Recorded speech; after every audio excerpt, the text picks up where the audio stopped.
Imagine this. Immigration Canada secretly asking Canadians, without Parliament's approval, how you feel about using a digital version of your passport as an identity document within Canada. Believe it or not, this was a question embedded in the 2024 Passport Client Experience Survey.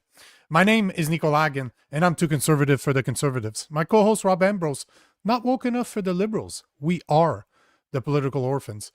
As you can see, I'm alone right now because guess what? My co-host just got pulled over and is currently getting a ticket. So he will join us once he joins us. But in the meantime, you heard me right. I was doing, as always, I was doing a bunch of research. And Blacklock's reporter, as always, I don't know if you guys follow this website. You have to go check it out. You absolutely have. They have. It's not a sponsor by any stretch of the imagination. It is just very, very, very interesting content that they share. It's always breaking stuff. It's always stuff that nobody else talks about. But Blacklock's reporter is reporting on a survey question that Immigration Canada has been asking during the 2024 survey that they have for clients, I guess, for people that apply for passport or gets them renewed. You know, at the end of an activity that you do with a company, the government, I guess, they ask you a question or they ask you to fill out a survey.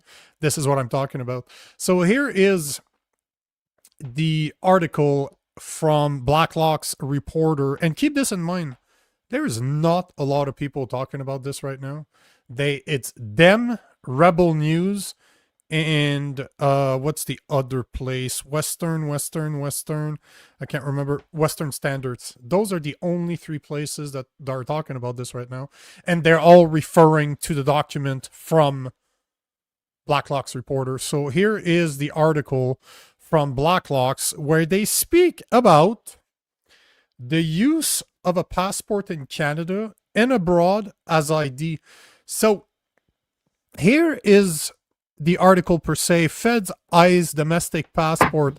The Department of Immigration, without any parliament scrutiny, ordered research into enforcement of a national ID system using digital passport. To access to information document shows MPs have repeatedly rejected any national identity scheme as costly and dangerous. The assumption is the passport would be used within Canada as an identity document.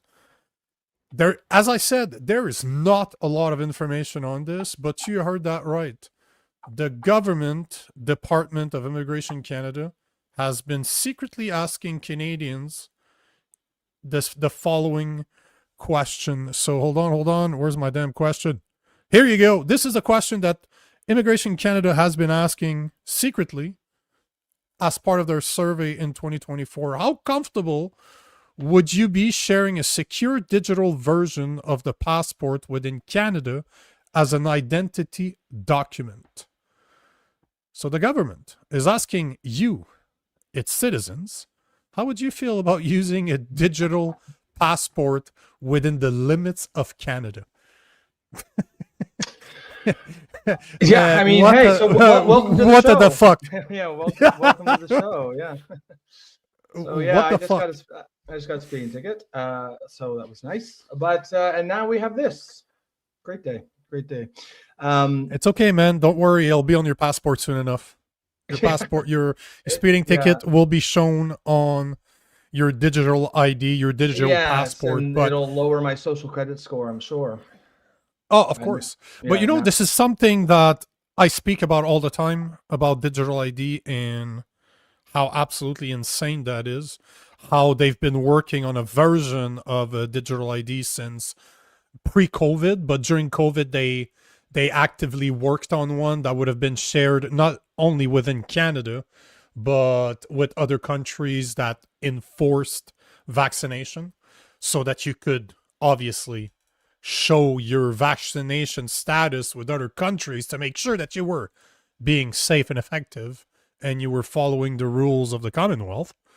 But now we have Immigration Canada asking us behind closed doors with one of their surveys. Like, the surveys that's what I was saying before you showed up. The type of surveys that people take when you just receive service from whatever entity, whatever business, whatever government entity. Please take our 1 minute survey, blah blah blah blah blah. Well, that's what we're talking about.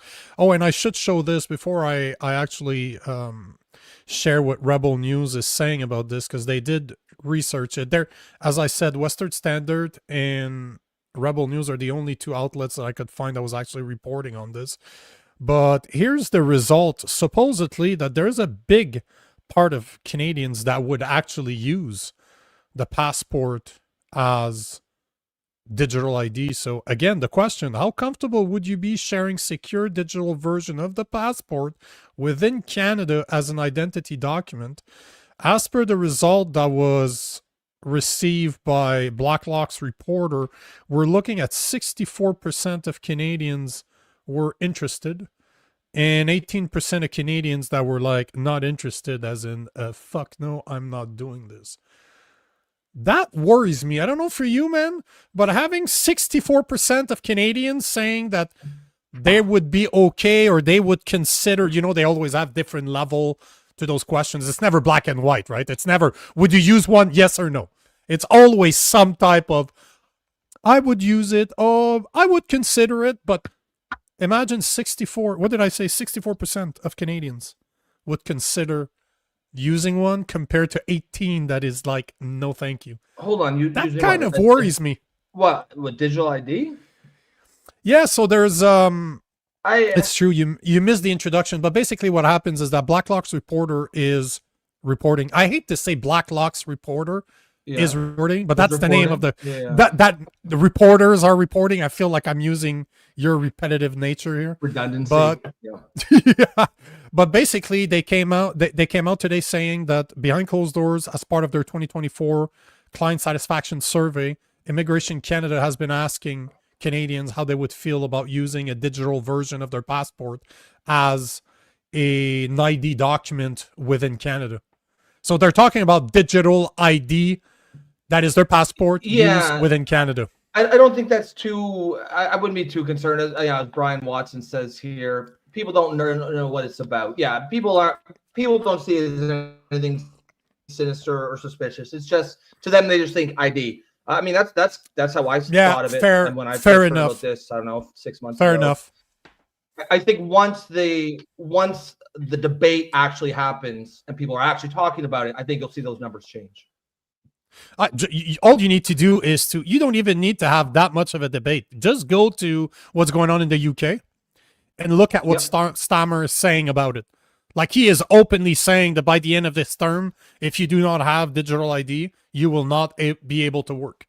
So this is where we're going, right? Doesn't that remind you of the COVID passport? Oh, don't worry. 2 weeks to flatten the curve into, you don't have a passport vaccination. You don't have a vaccination passport. Sorry, man. You can't go to the restaurant anymore. You can't work. You have to hopefully start prostituting yourself in order to afford life. Sorry, you're not able to fly, sir. You've got to take the bus. No, you couldn't. No, you couldn't. I wasn't allowed on the bus. Oh, really? Oh, wow. No. When I say that the only two places that I was legally able to go during COVID because I was not vaccinated was the grocery store and the pharmacy. That is all. That's it. I was not allowed anywhere else legally. I got to say, though, I will say this. There are restaurants out there, gyms out there that don't care, that did the right thing, fully knowing that I was not vaccinated. They did not care. And to this day, I still go to those restaurants when I go out.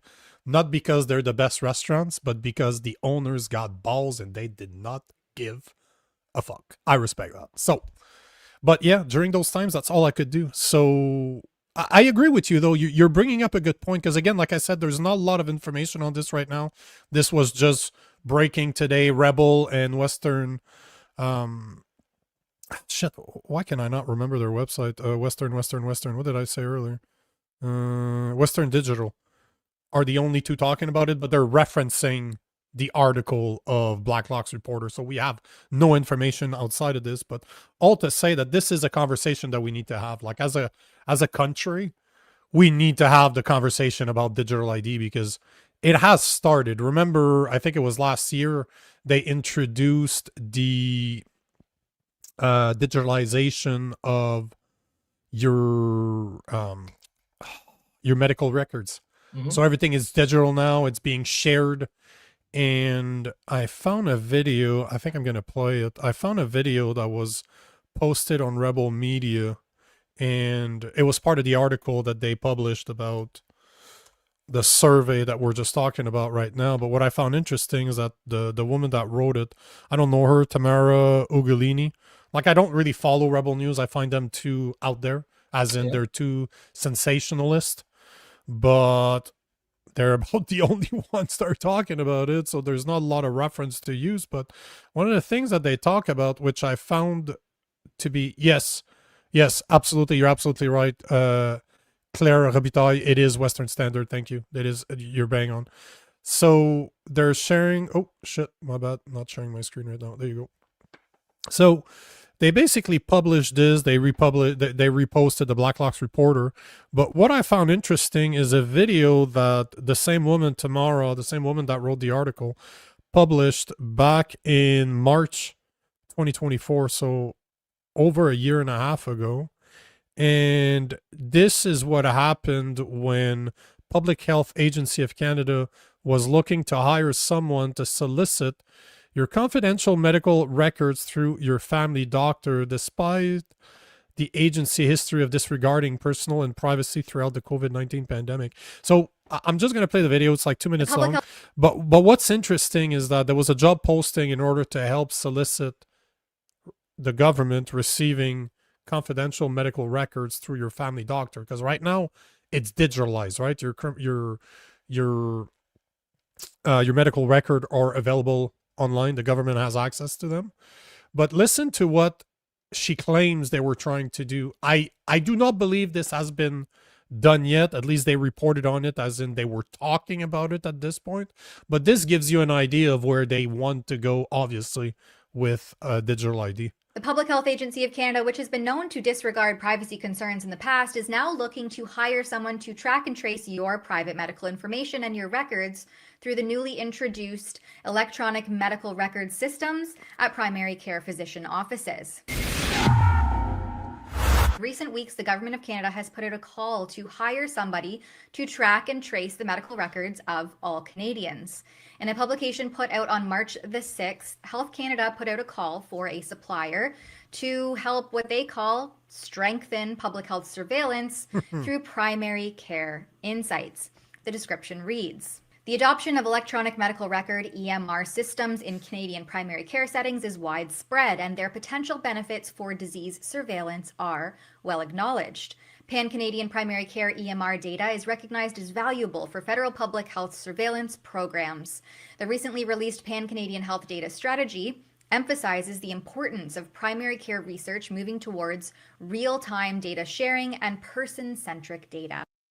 So this is a part that is worth mentioning, because this is the part that worries me, is the recent released Pan-Canadian Health Data Strategy emphasizes the importance of primary care research moving towards real-time data sharing and person-centric data. So real-time data sharing, this is literally, you went to the doctor now, they tested you for, let's say, COVID, and you tested positive, automatically this is uploaded. The government has access to this.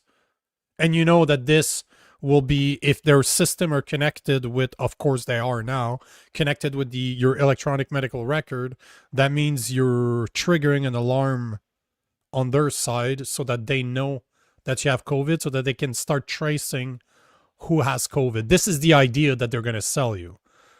But they want this data in real time, so it needs to be instantaneous. That means everything that you're doing through your electronic medical record will automatically be obtained by the government. And the other thing to take notice here is person-centric data.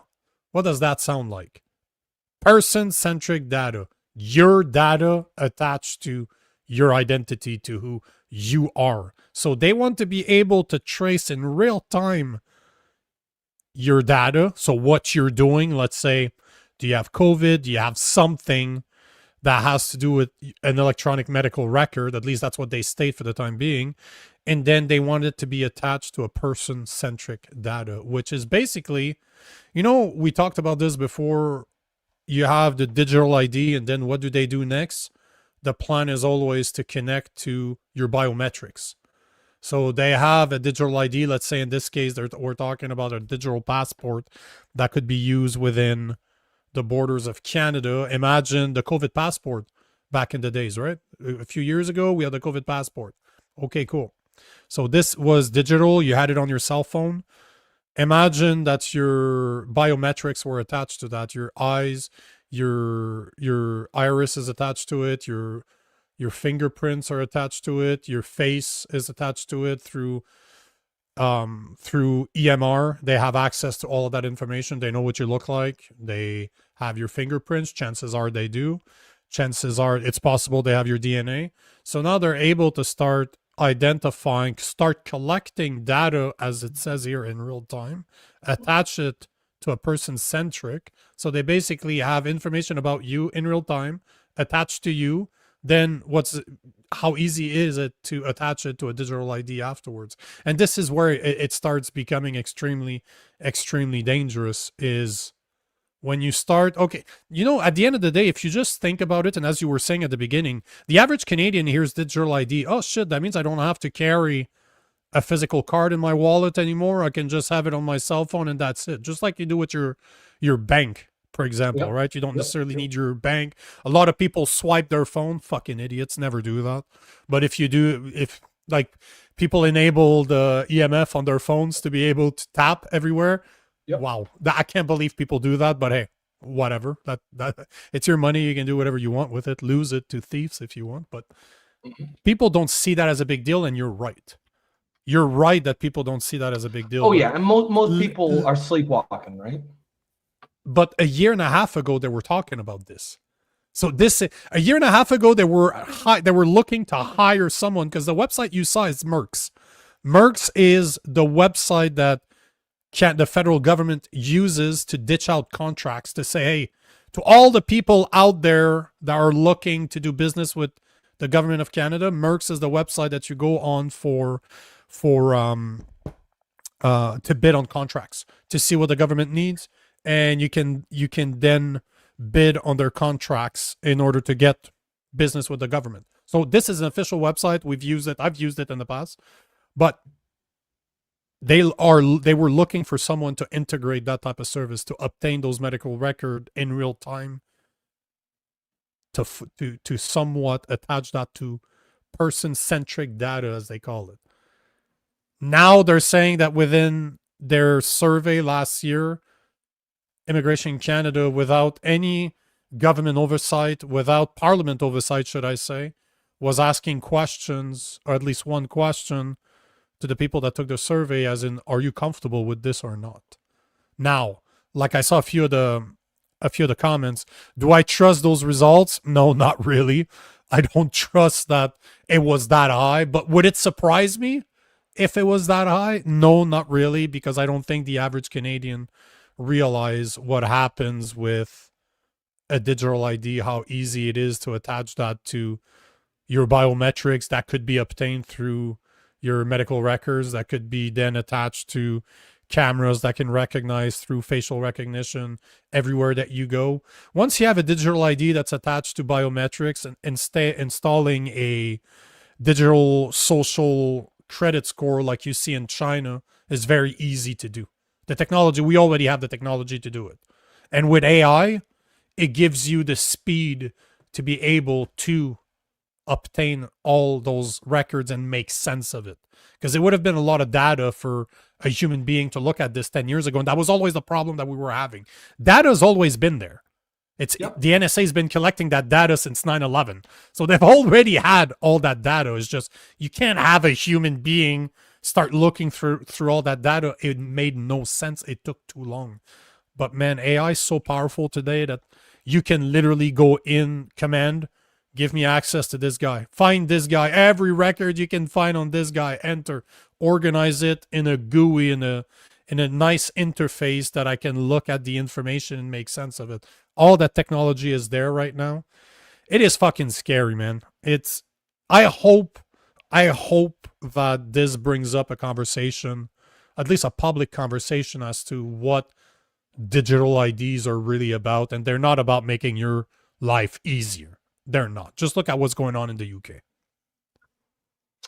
Oh yeah.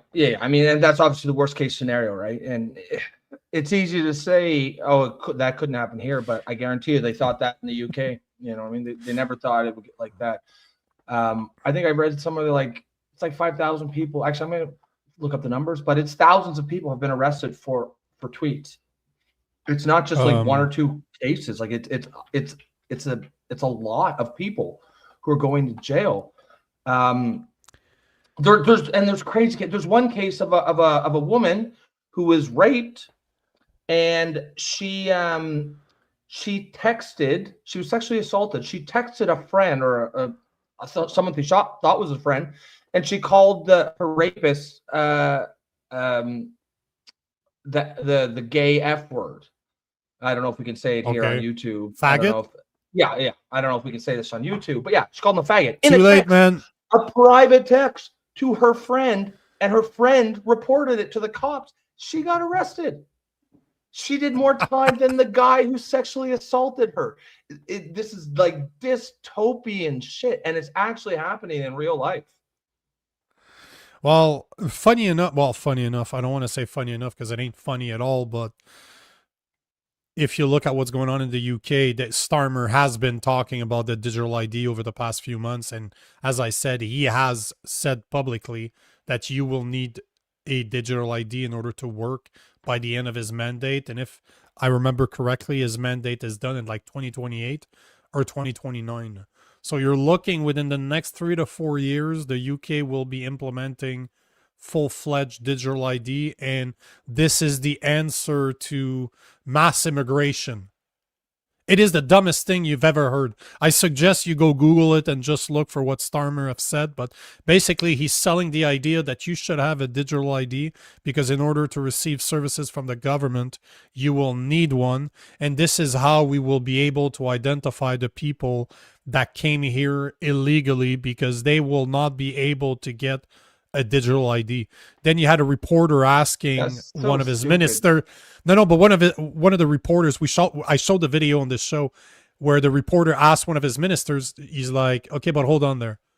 How would I need to prove my identity for the digital ID?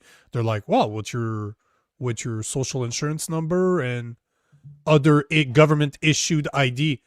So why do I need a digital ID then if you can already authenticate me through my existing, and the person doesn't have an answer to that? Because obviously there's no answer. They're trying to sell the idea that in order to prevent illegal immigration, we need a digital ID. They created a problem trying to sell a solution, and the solution, if you ask one single question, doesn't make any sense. It crumbles on itself. If an illegal immigrant does not have a legal status, he doesn't have identity. He doesn't have IDs. He doesn't have IDs that are provided by the government. If he does, you fucked up and you didn't do your job. So how about you fix that problem instead of selling me a digital ID? It makes no sense. It's not like oh, we need digital ID to stop the illegal immigrants. No, why don't you stop the illegal immigrants? Like, just stop them. Especially in the UK, where they're not, they're not sneaking under. They're literally coming in on boats, like small. They can be stopped if they want to. If they want to stop them. Yep. I don't know if you saw some comments that you want to take. If you do, please take them because we're talking about the UK. There's a case I wanted to talk about that's going on in the UK with an ex-football player. When I say football, I mean soccer, like an ex-soccer player. I don't know if you heard about Joey Barton. I have a couple of videos to show, but the guy he's one of the 5,000 people you were describing. In his case, it's worse because the dude has like 2.5 million followers in an ex-football player. I think he played for Manchester United. So he's quite known. And yeah, he's been sentenced to 6 months in prison So we'll talk about it Wow. afterwards. But Yeah, no, 6 there's a months few in comments. prison. There's Yeah, a go comments for we'll it. take, and then we'll, yeah, because that's crazy. I think Claire's got Yeah, a great comment here. Digital ID is a yeah. solution looking for a problem. Yeah, exactly. It's just we don't need it, right? We don't, and I understand some of the things that might make some things easier or convenient, but like, how much have we already traded in exchange for a little bit more convenience with technology? Like, I'm starting to become pretty not anti-tech, but like just aware of how much we're actually trading in terms of like our rights, our privacy, just for a little bit of convenience. Even like you know, I don't know. I just I'm having a I agree with what Claire says here. I think it's a good comment here. I Penny equals, actually no, but yeah, let me answer this because I yeah, go ahead. disagree with her. Okay. I disagree with her because digital ID is not a solution looking for a problem. They created the problem in order to sell you the solution that is a digital ID. That whole mass immigration that's going on all over the West was a problem they created for two things. One, they will sell you the idea of the digital ID. But the other problem that they created is division. You get people like us that talks against what Muslims are allowed to do and what Christians, for example, are not allowed to do, or what regular people are not allowed to do, just because they preferred. This is all done on purpose. They let those people in knowing that they would do that. It doesn't need a brain surgeon to look at history. They do that. They're not stupid. Remember, ballot over the bullet. We talked about this, and those are problems that were created in order to sell a solution that they already tried, that they wanted to implement. And the problem is that, when you think about it, a digital ID in the hands of a government that you trust, let's say that that's possible. Hypothetically, I'm smoking a lot of weed and I'm in that place where I think the government could actually work for Canadians instead of for a globalist, unelected bureaucrats.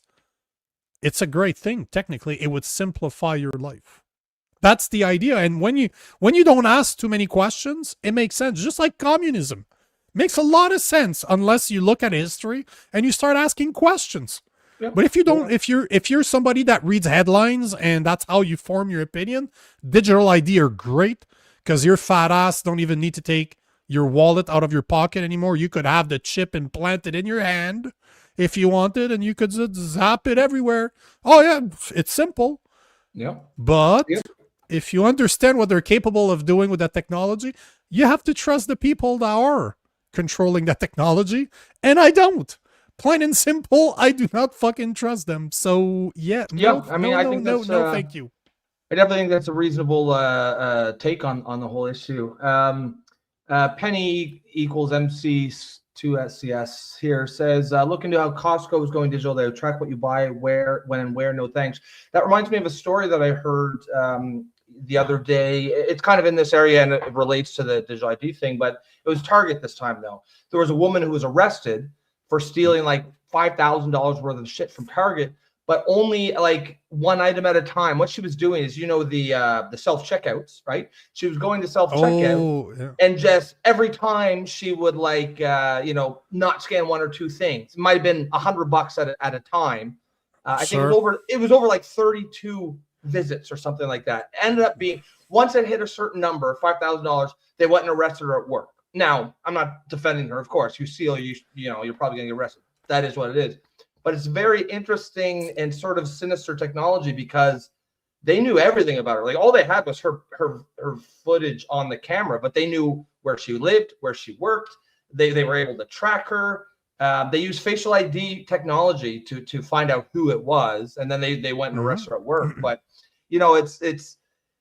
this isn't, obviously I'm not defending people steal. I'm saying like the technology is getting out there where if they want to do some pretty dystopian shit, they have the ability to do so. Sorry to disappoint you, but the technology was there 10 years ago. Yeah. I come from that world, right? I come from the telecommunication world. I was in it for about 20 years.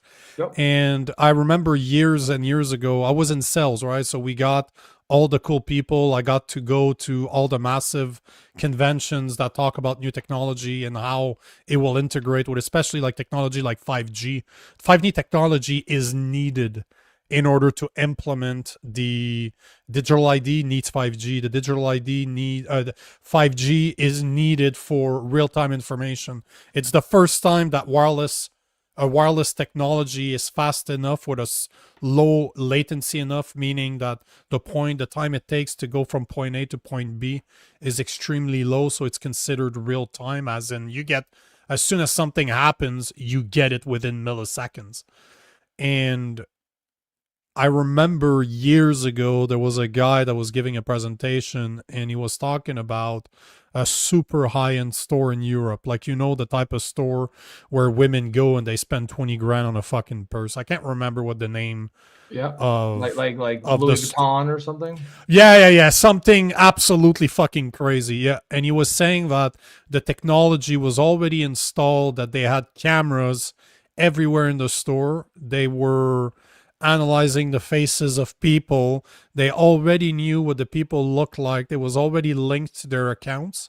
So this is how the technology worked. But the way that it was presented to people is people would walk into the store.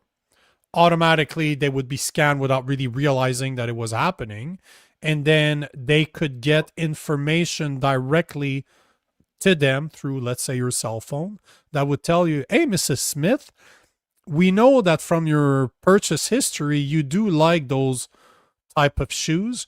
They're on sale right now. And with this coupon, you can get so that technology, that guy was talking about this 10 years ago. And I was sitting there just like, this is great. This is great technology. It's going to make the world so much better. Now I'm looking at this. No downside whatsoever. I'm just drinking the Kool-Aid like, oh yeah, this is going to be fucking great. Double fisting Kool-Aid. Oh yeah, and now I'm like, the fuck are you talking about? So this technology has been around forever. It's just, it was implemented in such a small scale. But now, because of 5Gs, because the cameras are everywhere, because we literally walk around with a 4K, 8K camera right in our pocket, all connected to GPS, bro. Just just as an example, do you have a cat? I hope you don't have a cat, you liberal you. Okay, good. No. So later on, start talking about cat food or start talking about litter. Oh yeah, and you'll start seeing them. Oh, yep. Oh, yep. That's been happening for years, but that's the reality. So the technology is there. But yeah, hey, there's a few comments I wanted to take because we got some smart commentator. I don't know if this is sarcastic. This is about the cross I have in the background, but nice radioactive cross in the background. I don't know if it's sarcastic or not. It's literally a wooden cross that one of my buddies made for me as a gift, and I strapped some LEDs on it because I thought it looked cool. I think it looks cool, but yeah. DM is asking, DM95422, was Bill C9 voted down? No. I was just looking into this today, so it is still in committee. It's in committee, so it passed second reading, and it's in committee where they're debating it. So no, it has not been voted down. No. But last thing we heard was last week where the Bloc Québécois had supposedly made a deal with the Liberals behind closed doors where they promised to endorse Bill C9, which would have given the votes to pass Bill C9 to the Liberals if they removed the good faith portion of the protection for religious texts against hate speech, which the Liberals supposedly agreed to, but the information got out. They had massive backlash, and supposedly that the 3 meetings that were supposed to happen in committee last week regarding Bill C9 were all canceled, and the leader of the Bloc Québécois was really pissed off about it. So that's the latest information that I get about Bill C9, but I'd never seen your name before here commenting. Trust me, I talk about Bill C9 every 2 days. So you will get, as soon as there's an update, I will give you a fucking update on Bill C2, C8, C9, C12, C63. I keep an eye. And now Bill C15. So Greg, Hold on, hold on. you There's a take that. couple. Yeah, take Yeah, that first. there's just two more. Wise guys saying they want digital ID to attach it to your financial transaction, which will be digital as well. 100%. Digital ID will first, once they have digital ID, they will connect it to your medical records, like we spoke about that they could. Then they'll connect it to your biometrics because they will have that information from your medical record. They'll attach it to your facial recognition software so they know where you are. It's going to be attached to your cell phone so they know how to track you at any given second of the day because nobody can live without their cell phones anymore, it seems like. And of course, once that's done, once the person is attached to, once the biometrics is attached to the person, the next step is to attach your financial transactions and your money, yeah, your banking information, your credit cards, your bank, your house, your mortgage, your car payments, whatever you have, all attached to that. It will all be sold in the idea that it will make life simpler for you. But it reminds me of, do you remember the old movie with Will Smith, Enemy of the State? Yep. Where somebody shoves something in his wallet or in his pocket that he doesn't even know about, and they shut him down. He can't do anything. Nothing works anymore. His wife is about to divorce him because her credit cards are not working. Well, 30 years ago, that was, holy fuck, can you imagine living in that world? Yeah, now you look back, you're like, yeah, we have that technology, and it's a lot worse than what they portray in that movie. So I agree with you 100%, wise guy. It's a scary, scary thought to have digital ID running our lives. That's for damn fucking sure. And So Wilf is saying, why would we trust them? We shouldn't. And I don't. I will never trust them, and I don't trust them. So you shouldn't. This one, but this an one easy made me sell, though. laugh here. I didn't see this one as it came in. I got a feeling I know what the audience is going to think about this, but Johnson666 says, can we just get microchipped? It sounds like a more convenient way to do it. Yes, that will be the sell, bro. Yeah. How would you feel about getting microchipped? You know, man, this is reality. Elon Musk has been talking about this for a while. Getting microchipped? Like I think that'd be such a hard sell. There's a like. Oh no. Super easy. That's gonna be. Oh no. I was making fun of the fatties out there that are too lazy and that will want to be microchipped. I wasn't kidding. There's already cases right now of people that have microchipped themselves. They took their Tesla remote key and have them integrated in their hands because they're too fucking lazy to carry it with them. So now it's embedded in their hands. Bro, I'm a Christian and I'm a conspiracy theorist. The mark of the beast that's spoken in the Bible in Revelations is what we're talking about. So no, microchip is coming, man. If they can sell us the idea of digital ID, have it attached to our biometrics, have it attached to our financial records, to our whole identity, that's the next step. Why would you need it? What happens? Oh, I can tell you right now how they're going to sell it. Oh, can you imagine if you get your cell phone stolen, your life would be ruined. But fear not. Here is the microchip that will be embedded under your skin that thief cannot go get, where all your records will be safe and you will never have to worry about ever losing them. Pow. All the people are going to think this is the greatest fucking idea since sliced bread. That's an easy sell, man. Super easy sell. Yeah, maybe. I just think first of all the conservatives are going to be like fiercely against it. And I think even some on the left, I think just people will be like, I just don't like the idea of something in my body. Nope. No. I don't like it at all. I just think there's going to be such a strong pushback against it that either they wouldn't even try it or they'd come up with a different plan, a plan B or something. I hope that you're right, but I believe it's in Quebec. Don't believe what I'm going to say 100%, but I'm like 99% sure that it's right. But there's a percent chance that it's not in Quebec, but there is a province, I'm really sure it's Quebec, that has started requesting the recipients of bien-être social. Fuck, what is it in English? The subsidy that people get when they don't want to work. It's disability? No, not disability. EI? Employment insurance? No, EI is when you were working. You know, the Okay. people that are on welfare. Okay. So Yeah. there is already speak about having welfare recipient needing to sign up for digital ID in order to continue to receive their payments. So can you? It's not going to be it's going to be an easy sell if you consider that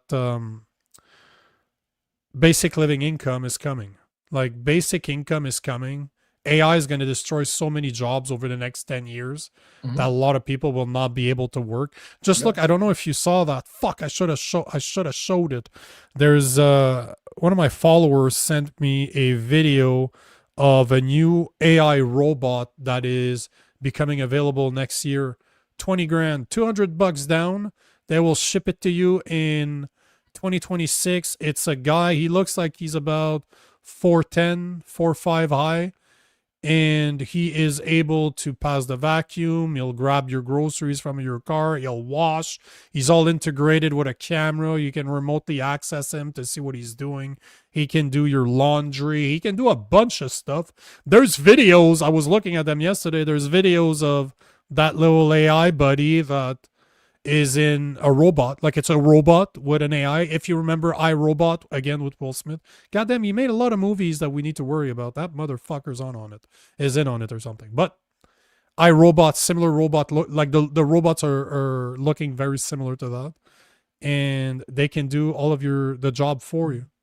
So would you on like this type of, when you have robots, they're able to lift 100 pounds, 150 pounds. Because right now, this is one of the biggest problems, right? They're not able to lift heavy. But the day that they can do those jobs, normal workers, like anybody that works with their hands, are going to get replaced. Well, UBI is going to be needed. And you don't think that it would be easy for them to say, you know what, we will give you UBI, but you do need a digital ID and you need to be microchipped. People are sure, yeah, for sure. Now, I this think is how they're going to sell it. because of the dynamic that you're just talking about. I think the UBI debate or discussion, it needs to be one that we need to have. And I know that a lot on the right are just instinctively like, no, opposed to welfare, and I get that argument, almost instinctively opposed to it. But we do need to think about what do we do in a world where, corporations are making more profits than ever, and yet unemployment is 70%. Like there's going to have to be a solution. And if you don't want a UBI, that's fair, but you've got to propose a solution that's going, because you can't have 70% of people out of work, because at that point it's not even about being lazy, right? It's literally there just are no jobs. So I mean, I understand I understand takes like this, Sheldon Forbes, UBI won't work unless they want to have inflation. Fair, but you're gonna have to, and you don't have to do it today, right now. But you should be starting to think about what your solution to this problem is, because it's a real problem. And if you don't want UBI, there's going to have to be, you're going to have to propose something in place to deal with the situation we're going to find ourselves in. The thing is that there's not, unfortunately, and that is somebody that's conservative, that does not believe that government should be taking care of its people. I don't believe that there is a solution to that problem unless you stop technology like AI, you stop those robots. No, of course not. So there's no solution to this outside of being extremely dependent on a government that I really don't want to be responsible for everything. So again, if you go down to it, communism is a great fucking idea. Yeah. If you just look at the philosophy of it, in theory, it's great. When you add human nature to this, it is fucking horrendous. People start getting killed because they don't agree with you. Then you're fucked. If you don't agree with your government anymore, you are absolutely screwed. And that's what communism is all about. It's about control. So it is it's the type of thing that right now, I don't know what the actual solution is outside of becoming self-reliant, outside of making enough money to buy yourself a property somewhere where it's big enough that you can hunt. You have a house that's fed by solar panel that's on a well where you have a heat source, could be wood. Like my old house, I was in the middle of the woods, man. The only thing I needed to be self-sufficient was solar panels. That's all I had left before I sold it. But that's it, man. At the end of the day, you have enough land to hunt. You have enough land to cultivate. That's why I would live down south. I would live in the US somewhere down south where you can cultivate food year round and you can hunt. There's not a lot. I've put a lot of thought into this. There's not a lot of things that you can do outside of separating yourself from society and becoming self-reliant. So you're going to live in a way that people live 150 years ago. Like you can't, it's possible at the individual level for sure. But like it's not. Oh, that's all it is. That's all I'm talking about. I don't have a solution on a world level or on a country level, even that. Yeah. But I mean, it's a tricky problem. Like there is not an easy solution. And really, I think it's going to be one of the biggest sort of debates or discussions over the next couple of years. And I really hope, maybe we can do our little part on this show to try, because it really should not be a political discussion, because this is going to be a massive change in how we all live our lives. And I think we need to be able to talk about it. And right now, anything that's even remotely political, we can't even fucking talk about it, right? Society is so polarized. As soon as something gets decided as political, then it's impossible to have any productive discussion about it. Check this out. I found what I was talking about. So this is what I was sent yesterday. It's not quite that video, but I did some more research. But check this out. My name is Bernd, and today we're launching This is Neo. real. This is not AI. This is actually real. Neo, the robot, Nini. It's fucked up, man. Live with it. Yeah. You just not telling me? Like, check. To you. Ain't no sunshine when Hold she's on. gone. The video I found had. Home every day. There you With the go. AI companion feature, you can talk to your Neo to get assistance with anything from a hard question to a household task. With Neo's autonomy, you can get access to all of its latest AI features to get help with tasks on demand. And the Neo app lets you interact with your Neo from anywhere. But all you have to do to get started is turn on your Neo and introduce yourself. This is so dystopian, man. It's so fucked. Hey, I'm Neo. I'm here to help around the house. What's your name? Harry. Nice to meet you, Harry. When you have a question or want something done, just let me know. Uncanny Valley here. I'm feeling I've got the ick. Oh, bro. And it's called Neo. What a great reference to the Matrix. You're going to tell me this is all a coincidence? But look at this shit. Like, he's doing your laundry. Like, he's picking up stuff. Like, you can use expert mode to have an expert. Like, look at this. Yeah. Doing your. Yeah, it's yeah. I mean, it's going to change our lives in ways that we can't even really imagine right now. And again, we need to have these discussions now. How like the world's going to be a very different place 20 years from now, and that's even without any of just the normal way everything's going to shit. Right? This is on top of all of that. It's not devil's due. It's not a control. It's not controlled by human. This is no, bro. Don't that technology exists already. I know, come on. Putting AI on a robot, we've been seeing this for 5 to 10 years. It's just, it's never been able to lift enough. It's always been the problem from the get-go, is that they're not very strong. It's very hard for them to make a robot that is not that heavy, because this robot is 66 pounds.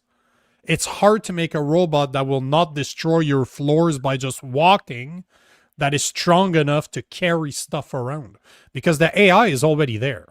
Like the softwares are already there. The technology already exists. Just look at Tesla. They've had their little robots for a while now. There was competitions of robots running against humans. They get creamed by humans. They're not very, you could see just the way that guy was walking, that it was kind of awkward, right?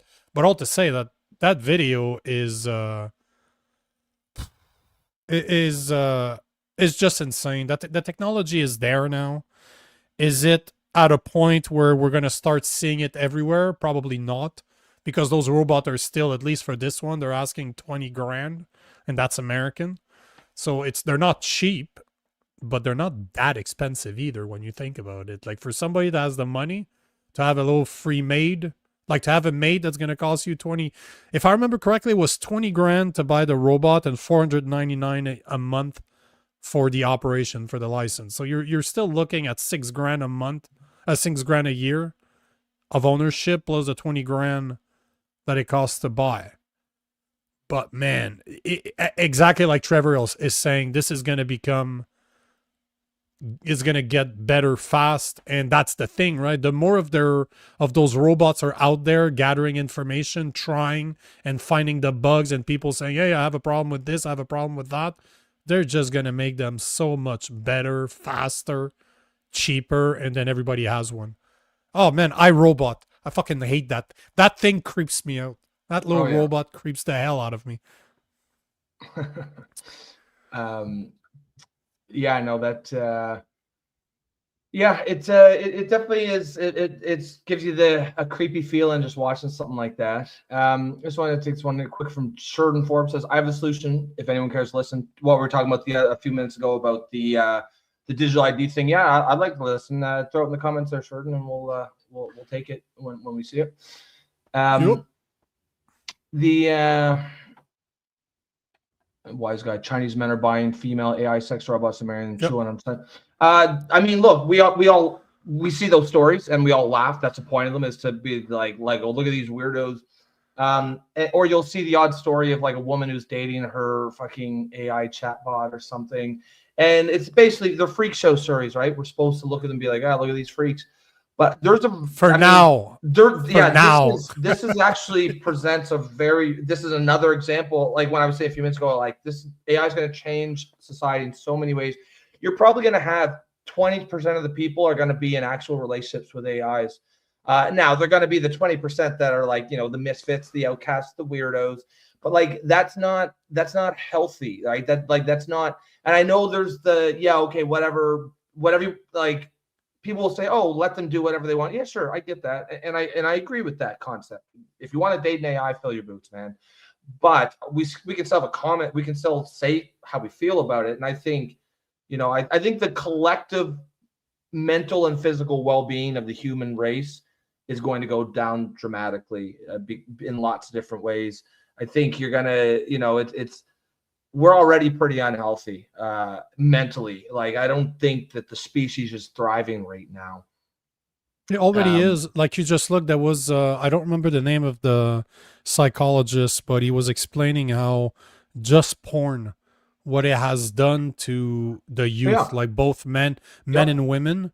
They were saying that a lot of the young are virgins longer because they get so much sexual satisfaction from their phones. They don't feel the need to go out there and try to get laid like we did when we were 14, 15, 16, however old you were when you stepped into the game. But he was making a very interesting point where he was saying that his patients have mentioned that one of the things that is very strange about having real intercourse in real life, not just masturbating to porn or watching porn through VR, is the body odors. Because clearly you're interacting with another human being.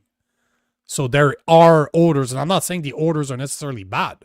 They don't necessarily smell bad. I'm just saying there are odors attached to somebody else that isn't you that you will smell. And he was saying how just that little thing would turn off a lot of people. This is something I would have never considered. I found it to be very interesting because we take this for granted. Like, I never had the opportunity to have sex with a VR helmet when I was 14 years old. This is not something that makes any sense to me. Why the fuck would I want to have sex with a projection instead of a real woman? Like, in my head, it doesn't make any sense. But to the youth that live with that technology, that grew up with that technology didn't exist. I had a fucking pager, bro. I remember having a pager when I was 14 years old and a flip phone. I remember the StarTAC Motorola that were so big that could be used like a lethal weapon. I remember that. Just the battery's bigger than than the cell phones we have today. But it's our society is so messed up right now. There's a comment I wanted to take because I always like to take the sake of argument the other side of the equation. But Mad Max X3381 is saying, respectfully, as someone who works with similar advanced tech every day, I'm not worried about AI robots taking over. Also, for context, that Neo robot was being controlled by a human. So there's two parts to your question, to your comment. The first part being that you're not too worried that those robots are going to take over.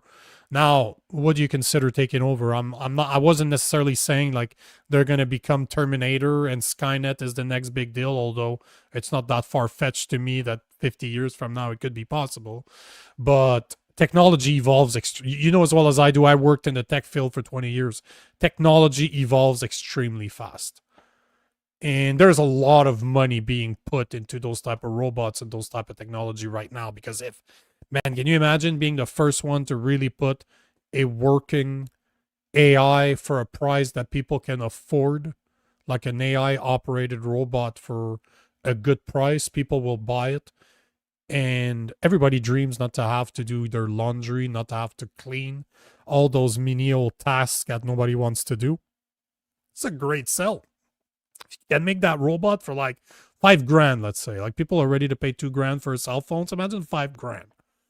You would sell a shit ton of them, and man, would they take over? Eventually they could, but that you would see one everywhere. Everybody would want to have one of those to make our lives easier.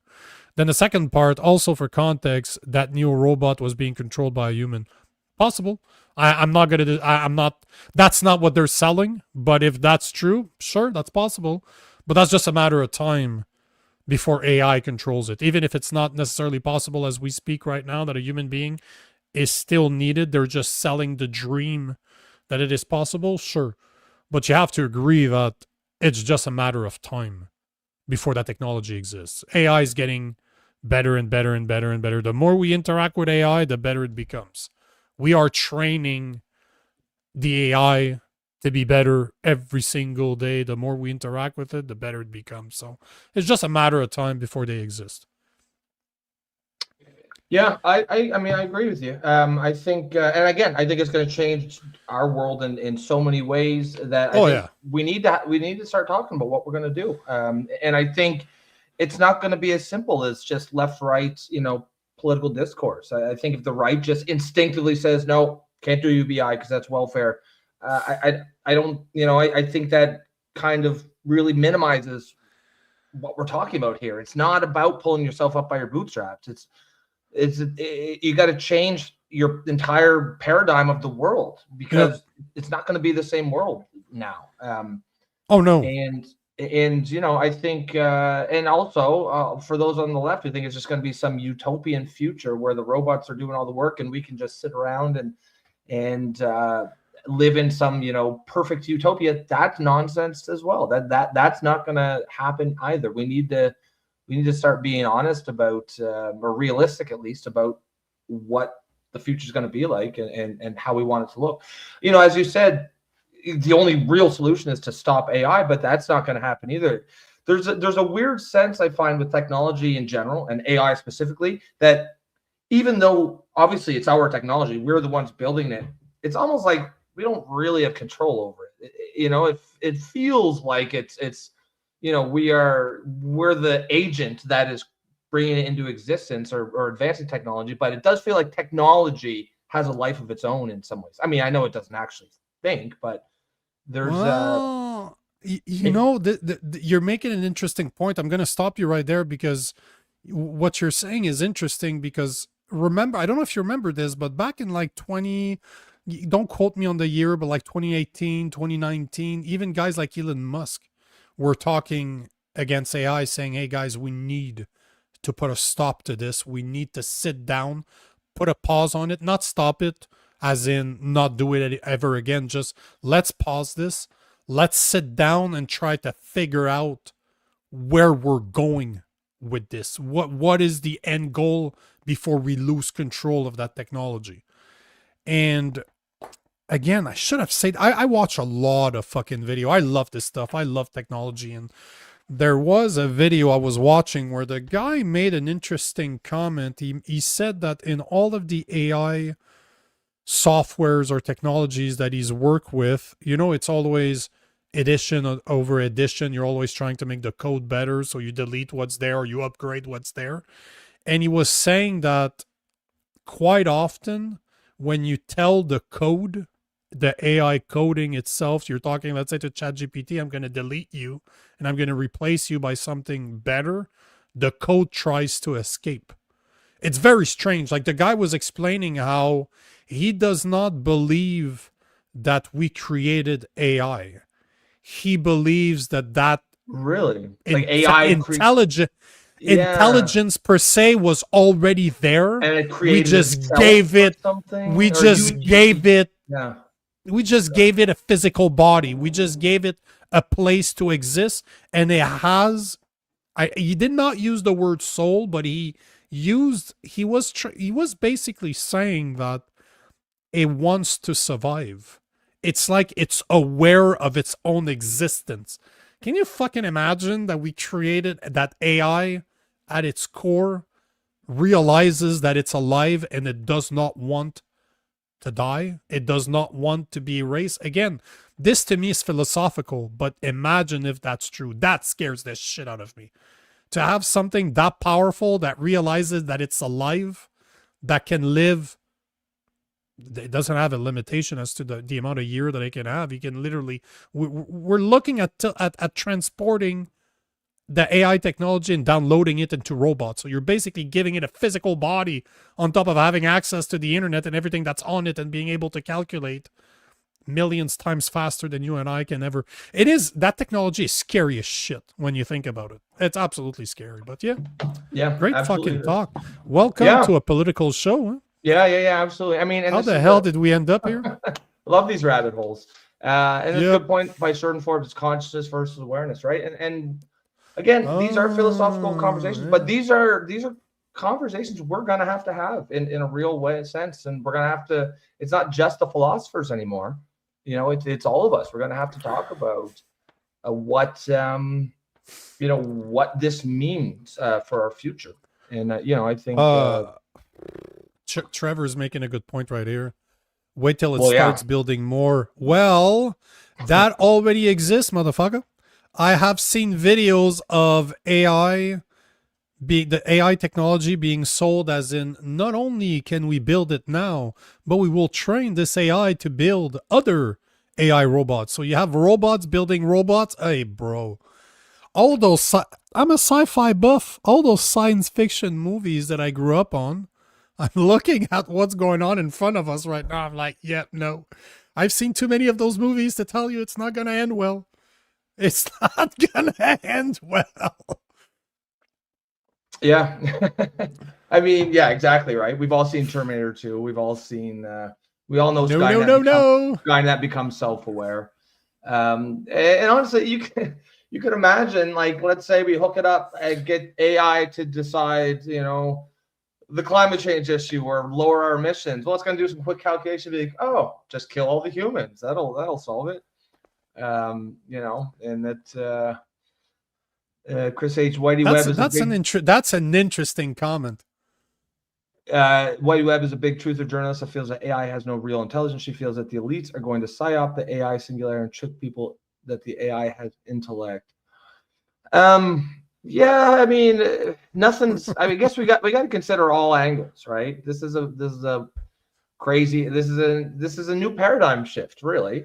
I don't know how that would work. Like we've all worked with AI. Her. We all work with AI. I know her. Right? She's actually great. Is she? I know who she is. Oh yeah. If I'm not mistaken, if you look at her. I never heard her opinion on AI, but if you look at her opinion on digital IDs, she is savvy as shit. Like she's on X, she is great. Like I've seen great video of her talking about digital ID. I reached out to her to have her on the show. Yeah, I know who she is. No, that'd be great. I'd love to have her on the show. Yep, those are the type of conversations that are cool to have. Eh? All right, we should we got to pin this thing. Oh shit! Yes. Yeah, I know. Time Yeah, she's a flies. giant geek. Hold on. She's a giant geek. Yeah, no shit. Hold on. Let me show a picture. Okay. Yeah, she is like the definition of Like a geek. a hot geek though. No, just a geek. Like, Not. oh shit! Sorry, my screen's not shared. There you go. Like she. I don't know. Would. Definitely would. I'm Oh, into shut it. up! I'm trying to get her on the show. Can you shut the hell up with your dumb comments? Well, who knows? Maybe that'll work. Yeah, sure. Yeah, you guys can share a hair product Yeah. recommendation and Yes.